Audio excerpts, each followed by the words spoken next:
اور اس کا نتیجہ کیا نکلا ہے؟ اس کا نتیجہ یہ نکلا کہ ہم سوشل میڈیا پر اتنے ایکٹیو ہو گئے کہ ہم سوشلی ڈی ایکٹیویٹ ہو گئے.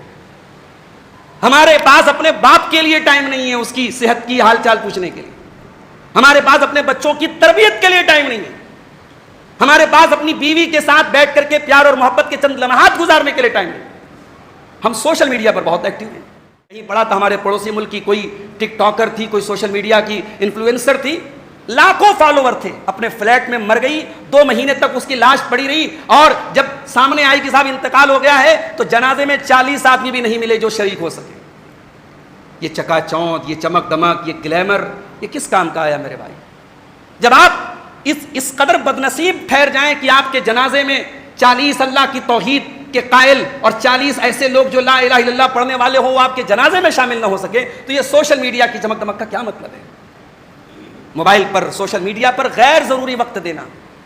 اور ہماری شریعت کے بہت اہم احکام میں سے ایک حکم یہ ہے کہ ہم اپنی نگاہوں کو نیچی رکھیں.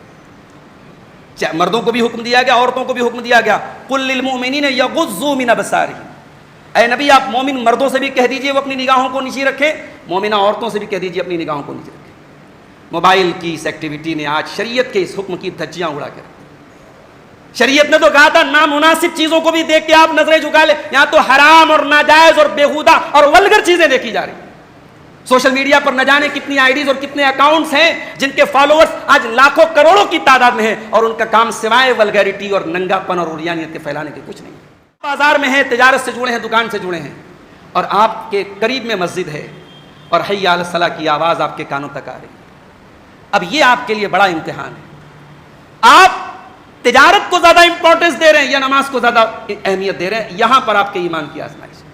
اگر حی علی الصلاۃ کی آوازیں آ رہی ہیں اور آپ کا کاروبار آپ کے لیے اتنا اہم ہے کہ آپ اس آواز کو سننے کو تیار نہیں, آپ مسجد میں آنے کے لیے تیار نہیں ہیں, تو میرے بھائیوں میرا جملہ سخت ہے مگر معاف کیجیے گا, لعنت ہے ایسے کاروبار پر جو نماز سے ہمیں غافل کرتے ہیں. لعنت ہے ایسے پیسے پر اور ایسی دولت پر جو اللہ کے ذکر سے ہمیں غافل کرتے ہیں.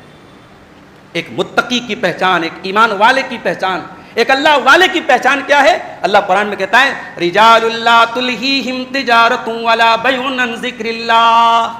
اللہ کے متقی بندے وہ ہیں, وہ کاروبار بھی کرتے ہیں, وہ لین دین بھی کرتے ہیں, مگر ان کا کاروبار ان کو کبھی نماز سے اور اللہ کے ذکر سے غافل نہیں کرتا. ہمارے بہت سارے نوجوان ہیں, ان کا موضوع گفتگو ہمیشہ کھانے پینے کی چیز ہے. وہ ہر اتوار کو, ہر سنڈے کو, ہر تفریح کے دن صاحب کوئی یہاں سے کسی دوسرے شہر جا رہا ہے, ہوٹل بازی ہو رہی ہے, اور بھائی ٹھیک ہے کبھی کبھار انسان کہیں کھانے کے لیے ہوٹل میں چلا گیا, مگر روزانہ ایک معمول کی فلاں جگہ ہم چائے پینے جائیں گے, فلاں جگہ ہم برگر کھانے جائیں گے, فلاں جگہ ہمارا پیزا کھانے کا اڈا ہے, یہ ایک مسلمان کی شان نہیں ہے میرے پیارے ساتھ. سونا ایک صحت مند زندگی کے لیے ظاہر ہے کہ سونا بہت ضروری ہے, لیکن ہمارے اور آپ کے سونے کا شیڈیول کیا ہے؟ ہمارا تو لائف اسٹائل صاحب ایسا ہو گیا ہے, رات کو ہم بلا وجہ جاگتے ہیں اور دن میں بلا وجہ دیر سے اٹھتے ہیں. وہ جو وقت ہے جس وقت کے لیے اللہ کے پیارے رسول صلی اللہ علیہ وسلم نے دعائیں کی تھی, اللہم بارک لامتی فی بکورہا, اے اللہ میری امت کے صبح کے وقت میں برکت دے, وہ وقت تو ہماری اس امت کا نوجوان سو کے گزار رہا ہے. مولانا عبدالغفار سلفی کے بیانات سننے کے لیے مولانا کے اس آفیشل چینل کو سبسکرائب کریں. محترم حاضرین جمعہ, بزرگوں اور دوستو, اس دنیا میں اللہ تعالیٰ نے ہمیں ان گنت نعمتوں سے نوازا ہے. اللہ کی نعمتوں کو ہم شمار نہیں کر سکتے, ہم گن نہیں سکتے, لیکن قابل غور بات یہ ہے کہ اللہ تعالیٰ نے قرآن کریم میں جہاں پر بھی اپنی نعمتوں کا تذکرہ کیا ہے وہاں اللہ تعالیٰ نے ایک چیز کو ہائی لائٹ کیا ہے کہ ہم نے تمہارے لیے رات اور دن بنائے. قرآن کریم کی جو آیت میں نے آپ کے سامنے پڑھی ہے سورہ ابراہیم کی یہ آیت ہے. آئیے ذرا اس آیت کریمہ کے ترجمے پر غور کرتے ہیں. اللہ نے فرمایا وَسَخَّرَ لَكُمُ الشَّمْسَ وَالْقَمَرَ دَائِبَيْنِ, اللہ نے تمہارے لیے سورج اور چاند کو مسخر کیا, تمہارے کنٹرول میں کیا. تمہارے لیے اللہ تعالیٰ نے سورج اور چاند کو بنایا دائبین, اور یہ دونوں کنٹینیو چل رہے ہیں. کبھی آج تک انسانی تاریخ میں کبھی ایسا نہیں ہوا کہ چاند سوئچ آف ہو گیا ہو, سورج بند ہو گیا ہو, نہیں. یہ کنٹینیو اپنا ورک کر رہے ہیں، اپنا کام کر رہے ہیں، اپنی ڈیوٹی پر لگے ہوئے. وَسَخَّرَ لَكُمُ اللَّيْلَ وَالنَّهَارَ نے اپنی نعمتوں کا بیان شروع کیا ہے دن اور رات سے، کہ یہ دن اور رات کا آنا جانا، یہ جو ٹائم ہے، یہ جو سمے ہے، یہ جو وقت ہے، یہ اللہ کی بہت بڑی نعمت ہے. ایک اور آیت دیکھیے، سورہ فرقان میں اللہ نے فرمایا، قرآن کے 19ویں پارے میں، وَهُوَ الَّذِي جَعَلَ اللَّيْلَ وَالنَّهَارَ خِلْفَةً لِمَنْ أَرَادَ أَنْ يَذَّكَّرَ أَوْ أَرَادَ شُكُورًا. اللہ نے رات اور دن کو بنایا. رات جاتی ہے، دن آتا ہے، دن جاتا ہے، رات آتی ہے. کیوں بنایا؟ اللہ نے اس لیے بنایا تاکہ تم اللہ کو یاد کرو، نصیحت حاصل کرو، یا شکر گزار بن جاؤ. تمہارے اندر ذکر یا شکر کا جذبہ پیدا ہو جائے. اس لیے اللہ تعالیٰ نے یہ وقت بنایا، یہ ٹائم بنایا. تو میرے بھائیوں، ٹائم جو ہوتا ہے یہ بڑی قیمتی چیز ہوتی ہے.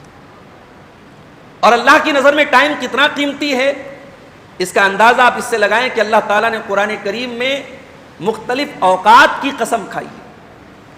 کہیں فرمایا والفجر، فجر کی قسم، کہیں فرمایا والعصر، عصر کی قسم، کہیں فرمایا والضحیٰ واللیل اذا سجا، قسم ہے چاشت کے وقت کی.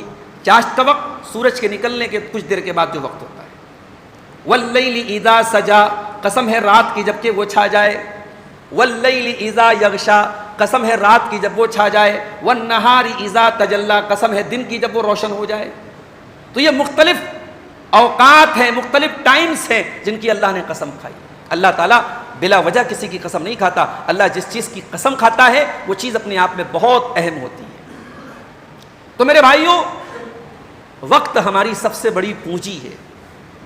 ہماری زندگی کے 1 منٹ تو چھوڑ دیجیے، ہماری زندگی کا گزرا ہوا 1 سیکنڈ بھی واپس لوٹ کے آنے والا نہیں. یہی وجہ ہے کہ جب قیامت کے لیے جنت اور جہنم کا فیصلہ ہوگا اور جہنمی جب جہنم میں جائیں گے تو جہنمیوں کے اوپر جو حجت تمام ہوگی اللہ تعالیٰ، یعنی کوئی ایکسکیوز کرنے کا موقع جو جہنمیوں کے پاس نہیں رہے گا، تو وہ اسی ٹائم کی بنیاد پر رہے گا. اسی ٹائم اور وقت کو اللہ تعالیٰ حجت بنائے گا. اللہ نے فرمایا وَهُمْ يَسْتَرِخُونَ فِيهَا رَبَّنَا أَخْرِجْنَا مِنْهَا نَعْمَلْ صَالِحًا غَيْرَ الَّذِي كُنَّا نَعْمَلْ. جہنمی جہنم میں چلائیں گے، چیخیں گے اور کہیں گے اللہ تو جہنم کی آگ سے ہم کو نکال دے. نعمل صالحا غیر الذی کنا نعمل، ہم وعدہ کرتے ہیں کہ ہم نیک عمل کریں گے، جو عمل اب تک کرتے تھے وہ نہیں کریں گے. تو اللہ کی طرف سے جواب دیا جائے گا اولم نعمرکم ما یتذکر فیہ من تذکر وجاءکم النذیر. اے میرے جہنمی بندو، تمہیں ٹائم ملا تھا، تمہیں عمر ملی تھی، 60 سال 50 سال 40 سال جو بھی تمہیں زندگی میں ٹائم ملا، کیا یہ ٹائم کافی نہیں تھا ایمان لانے کے لیے؟ کیا یہ ٹائم کافی نہیں تھا نیک عمل کرنے کے لیے؟ ہم نے تم کو پوری عمر دی تھی، پورا ٹائم دیا تھا. اس وقت میں، اس ٹائم میں اگر تم نصیحت حاصل کرنا چاہتے تو کر سکتے تھے. تمہارے پاس ہماری طرف سے ڈرانے والا آیا تھا، کتابیں اتری تھیں، رسول آئے تھے، پھر بھی تم ایمان نہیں لائے. تو آج تمہارے پاس ایکسکیوز کا کوئی موقع نہیں ہے. اب تمہیں دوبارہ لوٹایا نہیں جائے گا، اب تمہیں جہنم کی اسی آگ میں چلنا ہے. میرے عزیزوں، میرے بھائیوں، میرے بزرگوں، یہ جو ٹائم ہے، یہ جو وقت ہے، اس وقت کا ہمیں حساب دینا پڑے گا. یہ ٹائم آپ نے کہاں اسپینڈ کیا؟ یہ وقت آپ نے کہاں گزارا؟ یہ جوانی کہاں گزری؟ یہ بڑھاپا کہاں گزرا؟ یہ زندگی کے شب و روز کہاں گزرے؟ اس سوال کا جواب دیے بغیر ہم قیامت کے دن ہل نہیں سکتے. اللہ کے پیارے نبی جناب محمد رسول اللہ صلی اللہ علیہ وسلم فرماتے ہیں لا تزول قدم ابن آدم من عند ربہ یوم القیامہ. قیامت کے دن انسان اپنی جگہ سے ہل نہ پائے گا جب تک وہ 5 سوالوں کے جواب نہ دے دے. ان عمرہ فیما افنا، تو نے اپنی عمر کو، اپنی زندگی کو کہاں گزارا؟ وعن شبابہ فیما ابلا، تو نے اپنی جوانی کو کہاں گزارا؟ وعن مالہ من این اکتسبہ، تو نے مال کہاں سے کمایا؟ وفیما انفقہ، اور کہاں پر خرچ کیا؟ وماذا عمل فیما علم، اور تو نے جو علم حاصل کیا اس علم کے اوپر تیرا عمل کتنا تھا؟ یہ ہے وہ 5 سوالات جس کا پرچہ اللہ کے رسول نے آؤٹ کر دیا. قیامت کے دن کے کوسچن پیپر کو آؤٹ کر دیا گیا. یہ کوسچن، یہ 5 سوالات سب سے پہلے کیے جائیں گے قیامت. اسی لیے اللہ کے پیارے نبی صلی اللہ علیہ وسلم نے ہمیں اپنے وقت کی ویلو کو سمجھنے کا حکم دیا ہے. حاکم کی صحیح روایت ہے، اللہ کے پیارے رسول فرماتے ہیں اغتنم خمسا قبل خمس، 5 چیزوں کی قدر کرو 5 چیزوں کے آنے سے پہلے. شبابک قبل حرمک، اپنی جوانی کی قدر کرو بڑھاپے کے آنے سے پہلے. وصحتک قبل سقمک، اپنی تندرستی اور صحت کی قدر کرو بیمار ہونے کے پہلے. وغناک قبل فقرک، اور اپنی دولت کی، اپنے مال کی قدر کرو اس کے پہلے کہ تم فقیر ہو جاؤ، غریب ہو جاؤ. وفراغک قبل شغلک، اور اپنے ٹائم کی قدر کرو اس کے پہلے کہ تم بزی ہو جاؤ، مصروف ہو جاؤ. وحیاتک قبل موتک، اور اپنی زندگی کی قدر کرو اس کے پہلے کہ تمہیں موت آ جائے. اس وقت کی، اس ٹائم کی قدر کرو. زندگی جیسے جیسے آگے بڑھے گی آپ ایک چیز کا رونا روئیں گے، میرے پاس وقت نہیں ہے، میرے پاس فرصت نہیں ہے. زندگی میں اگر 1 منٹ بھی مل رہا ہے تو اس 1 منٹ کو اللہ کی رضا کے کام میں گزارو. تم اس دنیا میں صرف کھانے پینے اور انجوائے کرنے کے لیے نہیں آئے ہو. تمہیں اللہ نے یوں ہی بیکار اور بے مقصد پیدا نہیں کیا ہے. اس دنیا میں تمہاری پیدائش کا ایک مقصد ہے. اللہ ہم سے پوچھتا ہے افحسبتم انما خلقناکم عبثا وانکم الینا لا ترجعون. اے میرے بندو، کیا تم نے یہ سمجھ رکھا ہے کہ تمہیں ہم نے بے مقصد بنایا ہے، یوز لیس بنایا ہے، کوئی کام نہیں ہے تمہارا، تم ایسے ہی دنیا میں کھانے کمانے انجوائے کرنے کے لیے آئے ہو اور تمہیں مرنے کے بعد ہمارے پاس لوٹنا نہیں ہے، حساب نہیں دینا ہے؟ اگر ایسا سمجھتے ہو تو اپنی سمجھ کو ٹھیک کر لو. فتعال اللہ الملک الحق، وہ اللہ جو خالق کائنات ہے، جو کریٹر آف دا یونیورس ہے، جس نے اس دنیا کو بنایا ہے، وہ اللہ تعالیٰ، اس کی شان بہت بلند ہے، وہ اتنا لغو کام نہیں کر سکتا. اس نے تمہیں ایک مقصد کے لیے پیدا کیا ہے، اور وہ مقصد کیا ہے؟ اللہ نے سورہ زاریات میں بیان کیا وَمَا خَلَقْتُ الْجِنَّ وَالْإِنسَ إِلَّا لِيَعْبُدُونَ. اے میرے بندو، میں نے جنات اور انسان کو اپنی عبادت کے لیے، اپنی توحید کے لیے پیدا کیا ہے. میری زندگی کا مقصد تیرے دین کی سرفرازی. میں اسی لیے مسلمان، میں اسی لیے نمازی. اسی لیے اللہ قرآن میں اپنے نبی سے کہتا ہے قُلْ إِنَّ صَلَاتِي وَنُسُكِي وَمَحْيَايَ وَمَمَاتِي لِلَّهِ رَبِّ الْعَالَمِينَ. اے نبی آپ فرما دیجئے میری نماز اللہ تعالیٰ کے لیے، میری قربانی اللہ تعالیٰ کے لیے، میرا جینا اللہ تعالیٰ کے لیے، میرا مرنا اللہ تعالیٰ کے لیے. تو میرے بھائیوں، یہ زندگی اور اس زندگی میں ملا ہوا جو وقت ہے، یہ بڑا قیمتی وقت ہے. اس کو ضائع نہ کرو، اس کو برباد نہ کرو. عربی کی ایک کہاوت ہے الوقت کالسیف ان لم تقطعہ یقطعک، کہ وقت جو ہے یہ تلوار کی طرح ہے. اگر آپ نے اس کو صحیح طریقے سے اس وقت کو نہیں کاٹا تو یہ وقت آپ کو کاٹ دے گا. ایک اور کہاوت ہے الوقت اغلی من الذهب، کہ وقت یہ سونے سے بھی زیادہ قیمتی ہے. دنیا میں ہر دور میں سونا، گولڈ بہت ویلیویبل رہا ہے، سونا بڑا قیمتی رہا ہے، مگر عربی کی یہ کہاوت بتا رہی ہے کہ وقت جو ہے یہ سونے سے بھی زیادہ قیمتی ہے. کیونکہ سونا اگر ضائع ہو گیا، سونا گم ہو گیا، سونا چلا گیا، دوبارہ حاصل ہو جائے گا. وقت آپ کو دوبارہ حاصل ہونے والا نہیں. علامہ ابن قیم رحمۃ اللہ علیہ اس امت کے بہت جلیل القدر عالم ہیں. وہ کہتے ہیں الوقت ضیاء الوقت اشد من الموت. وقت کو برباد کرنا یہ موت سے زیادہ خطرناک بات ہے. کیوں؟ کیونکہ موت آپ کو دنیا سے دور کرتی ہے، آپ کے گھر والوں سے دور کرتی ہے، لیکن وقت کو ضائع کرنا یہ آپ کو اللہ سے دور. جب آپ وقت کو ضائع کریں گے، غلط کاموں میں وقت لگائیں گے، تو آپ اللہ سے دور ہو جائیں گے، اور یہ زیادہ خطرناک بات ہے. اب آئیے ذرا ہم دیکھیں کہ کن چیزوں میں آج ہم زیادہ وقت برباد کر رہے ہیں. اس میں سب سے پہلی جو چیز ہے وہ کچھ ایسی چیزیں ہیں جو جائز ہیں، مباح ہیں، مگر ہم اس میں ضرورت سے زیادہ وقت دے رہے ہیں. مثال کے طور پہ کھانا ہے، سونا ہے، بات چیت کرنا ہے.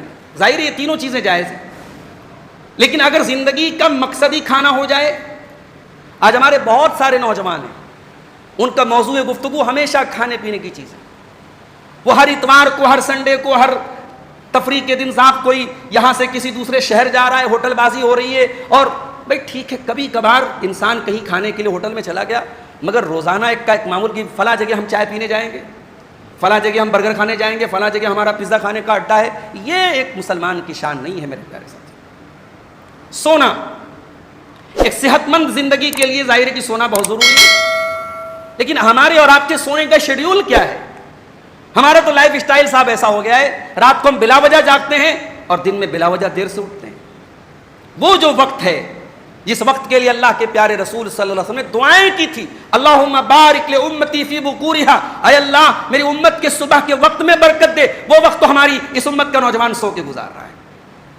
اللہ کے پیارے رسول جب بھی سفر پہ نکلتے، جب بھی کوئی لشکر روانہ کرتے میدان جنگ کے لیے، تو فجر کے وقت، سحر کے وقت آپ روانہ کرتے۔ وہ قیمتی وقت، وہ اللہ تعالیٰ کی رحمتوں کے اترنے کا وقت، وہ رات کا آخری پہر جس وقت رب العالمین آسمان دنیا پر نازل ہوتا ہے اور بندوں کو پکارتا ہے، مجھ سے مانگو میں تمہیں دوں گا، مجھ سے توبہ کرو میں تمہاری توبہ کو قبول کروں گا، مجھ سے مغفرت طلب کرو میں تمہاری مغفرت کروں گا، وہ وقت تو آج ہم سونے میں گزار رہے ہیں میرے بھائی۔ ہمارا لائف اسٹائل ایسا ہو چکا ہے، ہماری دکانیں، ہمارے کاروبار 11 بجے کے پہلے شروع نہیں ہوتے۔ یہ ہم نے کیوں بنایا ہے؟ یہ سسٹم ہم نے کیوں بنایا ہے؟ ہم نے اس برکت والے وقت کو کیوں کھو دیا اور آج ہم کیوں بلا وجہ رات میں دیر میں سوتے ہیں؟ اللہ کے پیارے نبی کے بارے میں صحابہ کہتے ہیں کان یکرہ الکلام بعد العشاء، اللہ کے نبی صلی اللہ علیہ وسلم عشاء کے بعد بات چیت کو بھی بس پسند نہیں کرتے، بہت ضروری بات چیت ہو تب کرتے تھے۔ آپ عشاء کے بعد جلد سے جلد سو جاتے تھے اور تہجد کے وقت آپ اٹھتے تھے۔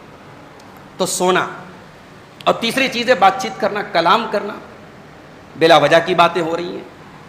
بعض لوگ تو صاحب اس میں ماہر ہوتے ہیں کہ بڑی باتیں بناتے ہیں، باتیں کرنا یہ کمال نہیں ہے۔ آپ کیا باتیں کر رہے ہیں یہ چیز غور کرنے کی ہے۔ یہ ایمان کی نشانی ہے کہ انسان بولے تو ڈھنگ کی بات بولے، صحیح بات بولے، ورنہ خاموش رہے۔ اللہ کے پیارے نبی نے فرمایا من کان یؤمن باللہ والیوم الآخر فلیقل خیرا او لیصمت، انسان جو اللہ پر ایمان رکھتا ہے، قیامت کے دن پر ایمان رکھتا ہے، وہ بات کرے تو اچھی بات کرے ورنہ خاموش رہے۔ یہ غیبت، یہ چغلی، یہ شکوے شکایتیں، یہ نفرتیں، یہ بدگمانیاں، یہ سب زبان کے غیر ضروری استعمال کی وجہ سے ہو رہی ہیں۔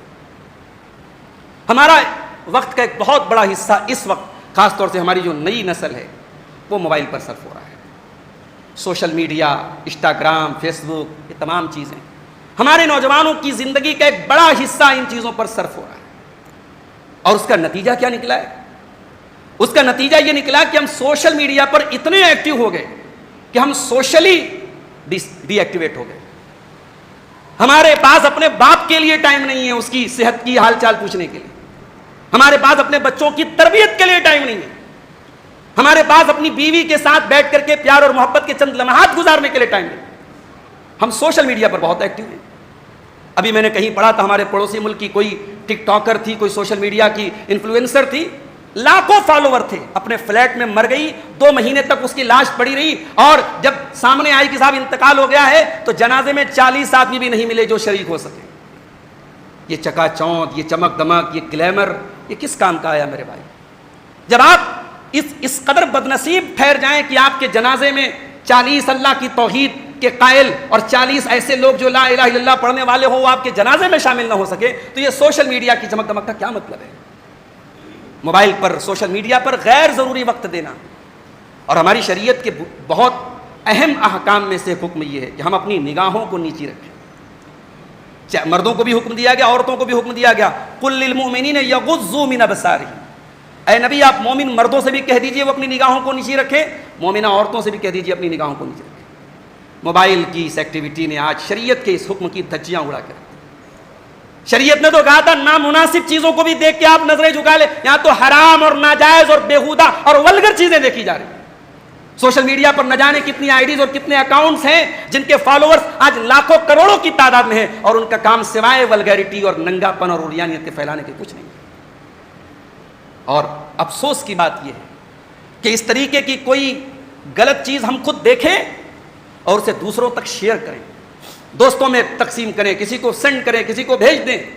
برائی میں انوالو ہونا غلط ہے، مگر اس سے بڑا غلط کام یہ کہ ہم برائی کو شیئر کریں۔ اللہ تعالیٰ نے قرآن کریم میں فرمایا ان الذین یحبون ان تشیع الفاحشۃ فی الذین آمنوا لہم عذاب علیم فی الدنیا والآخرہ، جو لوگ مسلمانوں کے درمیان غلط چیزوں کو، بے حیائی کی چیزوں کو پروموٹ کرتے ہیں، پھیلاتے ہیں، ان کے لیے دنیا میں بھی دردناک عذاب ہے اور آخرت میں بھی دردناک عذاب ہے۔ تو موبائل اور سوشل میڈیا یہ وقت کے ضیاع کا ایک بہت بڑا سبب بنتا چلا جا رہا ہے۔ اسی طریقے سے وقت ہمارا ایک اور چیز پہ ضائع ہو رہا ہے، اور وہ صاحب بلا وجہ کی سیر سپاٹا۔ آپ دیکھ لیں ہمارے ہاں سنڈے کا اتوار کا دن ایک تہوار کے طور پہ منایا جا رہا ہے. کام دھندے بند ہے, لوگ ادھر ادھر تفریح کر رہے ہیں.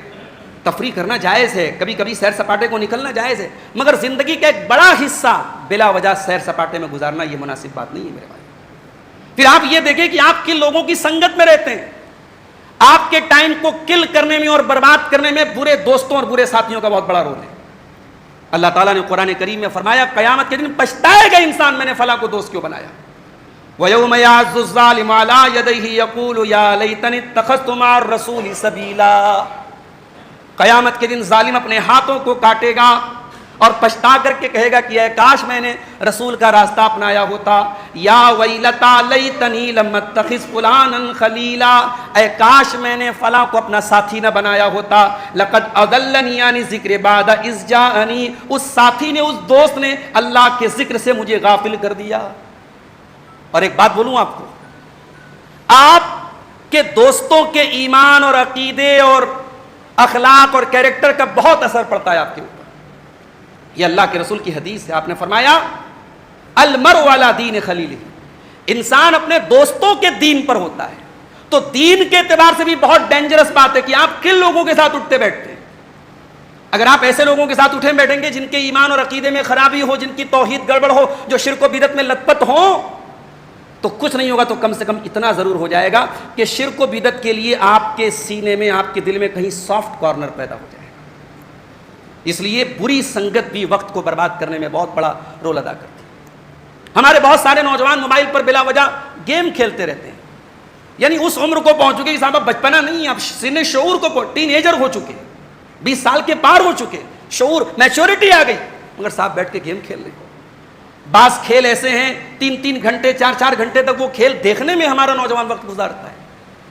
شرعی طور پہ کوئی کھیل حرام نہیں ہے, مگر علماء نے لکھا ہے کہ جس کھیل کی وجہ سے آپ اپنی ڈیوٹی کو فراموش کر دیں, اپنی ضروری چیزوں کو آپ بھول جائیں, نماز سے غافل ہو جائیں, اور جس کھیل سے جسمانی فزیکلی اور مینٹلی کوئی فائدہ نہ ہو, ہر وہ کھیل آپ کے لیے صحیح نہیں ہے, مناسب نہیں ہے. تو میرے بھائیو, یہ وہ تمام چیزیں ہیں جو ہمارے نوجوانوں کو وقت برباد کریں. چونکہ جمعہ کا خطبہ ہے, وقت ختم ہونے کے قریب ہے. اب آخری بات کہ ہم وقت کو یوٹیلائز کیسے کریں, وقت کا صحیح استعمال کیسے کریں. اس میں سب سے پہلی چیز یہ ہے میرے بھائیو کہ ہم اپنے وقت کو نماز کے ساتھ جوڑ دیں. ہم نماز کے پابند بنیں اور پابندی کے ساتھ ساتھ اپنی ٹائمنگ کو نماز کے ساتھ جوڑ دیں. کھانا کھانا ہے ظہر کے بعد کھائیں گے, شام کا کھانا کھانا عشاء کے بعد کھائیں گے, فلاں کسٹمر کیا جانا عصر کے بعد جائیں گے. یہ شیڈیولنگ جب آپ کریں گے, آپ اپنے ٹائم ٹیبل کو جب آپ نماز کے ساتھ جوڑیں گے تو 2 فائدہ ہوگا. پہلا فائدہ یہ ہوگا کہ آپ کی زندگی میں مینجمنٹ آئے گا, اور دوسرا فائدہ یہ ہوگا کہ نماز کی پابندی آپ کی زندگی میں آئے گی. میں اس وقت جس مسجد میں کھڑا ہوں, یہ مسجد بالکل مارکیٹ کے بیچ میں, اور آپ جانتے ہیں کہ اللہ کے رسول کی حدیث ہے کہ روئے زمین کی سب سے خراب جگہ مارکیٹ ہے. اللہ تعالیٰ کو سب سے زیادہ ناپسندیدہ چیز, ناپسندیدہ جگہ بازار ہے. یہ تو بڑی افسوس کی بات ہے بھائی. ہم سب کی ضرورت ہے بازار کے ساتھ جڑی, ہمیں یہیں آنا ہے, یہی خریداری کرنا ہے, یہاں سے ہماری تجارت جڑی ہے, روزی روٹی جڑی ہے. اور اللہ کے رسول صلی اللہ علیہ وسلم کی صحیح حدیث ہے احب البلاد الی اللہ مساجدها وابغضها اسواقها, کہ روئے زمین کی سب سے محبوب جگہ اللہ تعالیٰ کے نزدیک مسجد ہے, اور روئے زمین کی سب سے مبغوض جگہ کیا ہے, وہ بازار ہے. ایسا کیوں کہا اللہ کے نبی؟ کیونکہ بازار وہ جگہ ہے جہاں فراڈ بہت ہوتے ہیں, جہاں غلط باتیں بہت بولی جاتی ہیں, جہاں گناہ کے کام بہت ہوتے ہیں. اور مسجد وہ جگہ ہے جہاں گناہ نہ کے برابر ہوتے ہیں, جہاں انسان بیٹھا بھی ہے تو بیٹھ کے اللہ کو یاد کر رہا ہے. تو جب بازار کے بارے میں ایسی بات اللہ کے نبی نے کہی تو ایک بات ہمیں اور یاد رکھنی چاہیے. آپ بازار میں ہیں, تجارت سے جڑے ہیں, دکان سے جڑے ہیں, اور آپ کے قریب میں مسجد ہے, اور حی علی الصلاۃ کی آواز آپ کے کانوں تک آ رہی ہے. اب یہ آپ کے لیے بڑا امتحان ہے. آپ تجارت کو زیادہ امپورٹنس دے رہے ہیں یا نماز کو زیادہ اہمیت دے رہے ہیں؟ یہاں پر آپ کے ایمان کی آزمائش ہے. اگر حی علی الصلاۃ کی آوازیں آ رہی ہیں اور آپ کا کاروبار آپ کے لیے اتنا اہم ہے کہ آپ اس آواز کو سننے کو تیار نہیں, آپ مسجد میں آنے کے لیے تیار نہیں ہیں, تو میرے بھائیوں, میرا جملہ سخت ہے مگر معاف کیجیے گا, لعنت ہے ایسے کاروبار کو جو نماز سے ہمیں غافل کرتے ہیں. لعنت ہے ایسے پیسے پر اور ایسی دولت پر جو اللہ کے ذکر سے ہمیں غافل کرتے ہیں.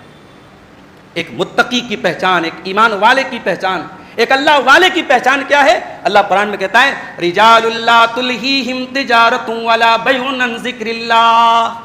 اللہ کے متقی بندے وہ ہیں, وہ کاروبار بھی کرتے ہیں, وہ لین دین بھی کرتے ہیں, مگر ان کا کاروبار ان کو کبھی نماز سے اور اللہ کے ذکر سے غافل نہیں کرتا.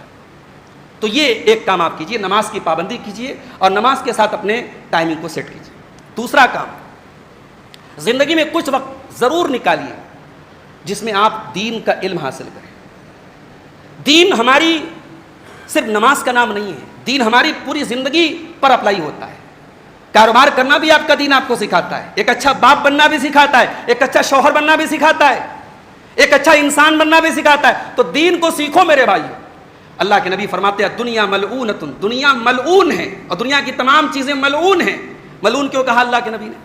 یعنی اللہ تعالیٰ کو دنیا پسند نہیں ہے. دنیا بہت اللہ تعالیٰ کے نزدیک, اللہ تعالیٰ نے دنیا کو پیدا کیا ہے, ہمیں دنیا میں بھیجا ہے, مگر دنیا اللہ تعالیٰ کے نزدیک کوئی محبوب چیز نہیں ہے سوائے 4 چیزوں کے. دنیا کی 4 چیزیں اللہ کو پسند ہیں. الا ذکر اللہ وما والا. ایک یہ کہ آپ دنیا میں اللہ کو یاد کریں, اللہ کا ذکر کریں, اور ہر وہ چیز جو اللہ کے ذکر سے قریب لے کے جائے آپ. وہ آپ کا دوست بھی ہو سکتا ہے, وہ کوئی مسجد کا امام بھی ہو سکتا ہے, وہ کوئی کتاب بھی ہو سکتی ہے, وہ موبائل پر کوئی اچھی ویڈیو بھی ہو سکتی ہے. جو چیز آپ کو اللہ سے قریب کرے وہ اچھی ہے. اور تیسری چیز وعالم او متعلم. اور دنیا میں اللہ تعالیٰ کو محبوب چیز یہ ہے کہ آدمی دین کا عالم بن جائے, دین کا جانکار بنے, دین کا سکھانے والا بن جائے یا سیکھنے والا بن جائے. تو دین کو سیکھو میرے بھائی. اور جب دین سیکھنے کی بات آئی تو ایک بات میں اور کہنا چاہوں گا. سوشل میڈیا کا استعمال آپ کرتے ہیں. آج افسوس کی بات یہ ہے کہ ہم دین سیکھنے کے معاملے میں بھی ہم یہ نہیں سوچتے کہ ہم کس سے دین سیکھ رہے ہیں. ہمارے اسلاف نے جو ایک سسٹم بنایا ہے سند کا, ہمارے حدیثوں میں سند ہوتی ہے. سند کیوں ہوتی ہے؟ سند اسی لیے ہوتی ہے تاکہ پتہ لگ جائے کہ کون ہے جو اس حدیث کو روایت کر رہا ہے. کوئی گڑبڑ راوی ہے تو وہ روایت ہم نہیں لیتے, اسے ایکسیپٹ نہیں کرتے. تو علماء کہتے ہیں کہ دین سند سے ملا ہے, لہٰذا دیکھ لیا کرو دین کس سے حاصل کرو. آج بہت سارے ایسے لوگ جو گمراہ ہیں, جو صحابہ کو گالی دیتے ہیں, جو شرک و بدعت کو پروموٹ کرتے ہیں, جن کے عقائد, جن کی بنیادیں دین کے خلاف ہیں, انہیں صاحب اپنا استاذ بنا کے بیٹھے ہیں. ان کی باتوں کو ہم سن رہے ہیں, ان کے ویڈیوز. اور یہ موبائل کی ایک عادت ہے کہ آپ جس کو سنیں گے موبائل بار بار اس کو ریکمینڈ کرے گا. تو دین آپ کس سے سیکھ رہے ہیں یہ بھی آپ بہت سوچ سمجھ کے یہ کام کریں. قیامت کا کہ قریب کا جو یہ وقت ہے, اللہ کے نبی نے فرمایا یہ علماء ربانی اور علماء حق کے دنیا سے کم ہونے کا وقت ہے, اور ایسے لوگ دنیا میں زیادہ ہو جائیں گے جو بغیر علم کے فتوا دیں. اور ایک اہم چیز میں یہ بھی کہنا چاہوں گا میرے بھائی کہ موبائل کو وقت جو ہے آپ کم دیں. ابھی میں آج چیک کر رہا تھا, کچھ ایپس ایسے آتے ہیں, آپ گوگل اینڈرائڈ وغیرہ پہ آپ سرچ کر سکتے ہیں, جو آپ کے ایپ کی ٹائمنگ کو سیٹ کر دیں. آپ ایک شیڈول بنا لیجئے کہ مجھے فیس بک کے لیے, انسٹاگرام کے لیے, واٹس ایپ کے لیے اتنا ٹائم دینا ہے 24 گھنٹے میں. تو وہ ایپ کیا کرے گا, اتنا ٹائم جیسے اس ایپ پر آپ نے گزارا, واٹس ایپ پر گزارا, انسٹاگرام پہ گزارا, اس کے بعد آٹومیٹیکلی وہ ایپ بلاک ہو جائے گا, اتنی دیر کے لیے رک جائے گا. تو اسکرین ٹائمنگ, ہمارے آج چھوٹے چھوٹے بچوں کی جو آنکھیں خراب ہو رہی ہیں, اور ماہرین کا کہنا ہے دل پر بہت برا اثر پڑا ہے, پوری باڈی پر برا اثر پڑا ہے, اتنا زیادہ ہم اسکرین میں لگے ہوئے ہیں. میرے کئی جاننے والے ایسے جن کی انگلیاں صحیح طریقے سے کام نہیں کر رہی, جن کی آنکھوں میں پرابلم ہو گئی اس موبائل کے کثرت استعمال کی وجہ سے. تو اسکرین کی ٹائمنگ کو سیٹ کرنے والے اور ایپس کو کنٹرول کرنے والے کچھ ایپ آتے ہیں, ان کے ذریعے آپ اپنے موبائل کے استعمال کو کنٹرول کریں. اور آخری چیز یہ ہے میرے پیارے ساتھی کہ زندگی کے اس بزی شیڈیول میں کچھ وقت آپ اپنے بچوں کی تربیت کے لیے نکالیں, اپنے بوڑھے والدین کے لیے نکالیں. آج افسوس کے ساتھ کہنا پڑتا ہے کہ بعض گھروں میں بوڑھے والدین ایک یوز لیس انسان کی حیثیت سے ان کو بس ایک کمرے میں بٹھا دیا گیا. قرآن کہتا ہے وَمَن نُعَمِّرْهُ نُنَكِّسُ فِي الْخَلْقِ, کہ جسے ہم عمر دراز بنا دیتے ہیں اسے الٹا کر دیتے ہیں, یعنی بچپن کی طرف لوٹا دیتے ہیں. جیسے چھوٹا بچہ ہوتا ہے نا, وہ چاہتا ہے کہ میرے بابا میری کیئر کریں, وہ چاہتا ہے کہ میرا باپ جب گھر کے باہر سے آئے تو کچھ لے کے آئے. اپنی بوڑھی ماں کے لیے, اپنے بوڑھے باپ کے لیے ان کے ساتھ ایسا بیہیو کرو, یہ سوچ کے کرو کہ اب وہ اس عمر کو پہنچ گئے جہاں ان کا بچپنا لوٹ آیا. ان کی کچھ بلا وجہ کی ضدوں پر زیادہ اعتراض نہ کرو. ان کی کبھی کبھی ایسی باتیں جو آپ کے لیے فضول ہے سن لیا کرو. اور کبھی مارکیٹ میں جاؤ, کوئی ایسی چیز نظر آ جائے جو والد کو بہت پسند ہے, والدہ کو بہت پسند ہے, ان کو لا کے دے دو. اسی طریقے سے اپنی بیوی اور بچوں کے لیے آپ وقت نکالیں, یہ وقت کا صحیح استعمال ہے. اللہ تعالیٰ سے دعا ہے رب العالمین ہم سب کو اپنے وقت کا صحیح استعمال کرنے کی توفیق عطا فرمائے. رب العالمین ہم سب کو وقت کے ضیاع سے بچائے, ہر اس چیز سے اللہ تعالیٰ ہمیں دور رکھے جو ہمارے وقت کو برباد کرتی ہے. رب العالمین اپنی رضا کے کاموں میں ہم سب کو مصروف رہنے کی توفیق عطا فرمائے. اس سے پہلے کہ میں گفتگو ختم کروں, ایک ضروری اعلان بھی کرنا مناسب سمجھتا ہوں. ہمارے کچھ احباب نے کوشش کر کے, محنت کر کے مغل سرائے جیسی جگہ پہ ایک مسجد کے لیے زمین کا انتظام کیا, اور الحمدللہ وہاں پہ بنیاد بھی رکھی جا چکی ہے, اور اب وہاں مسجد کی تعمیر میں ہاتھ لگایا جا رہا ہے, جو کہ ایک بڑے خرچ کا کام ہے. وہاں احباب جماعت بہت تھوڑی سی تعداد میں اور بہت کمزور ہیں. وہاں کے کچھ لوگ آئے ہوئے ہیں, نیچے بھی موجود ہیں، اوپر بھی رہیں گے. آپ تمام حضرات سے گزارش ہے کہ جاتے جاتے اس مسجد کے لیے آپ ضرور تعاون کر کے جائیں. اللہ تعالیٰ آپ کے صدقات اور عطیات کو قبول فرمائے اور نیکی کے کاموں میں آپ کو بڑھ چڑھ کر کے حصہ لینے کی توفیق عطا فرمائے. آمین. وآخر دعوانا الحمد للہ رب العالمین.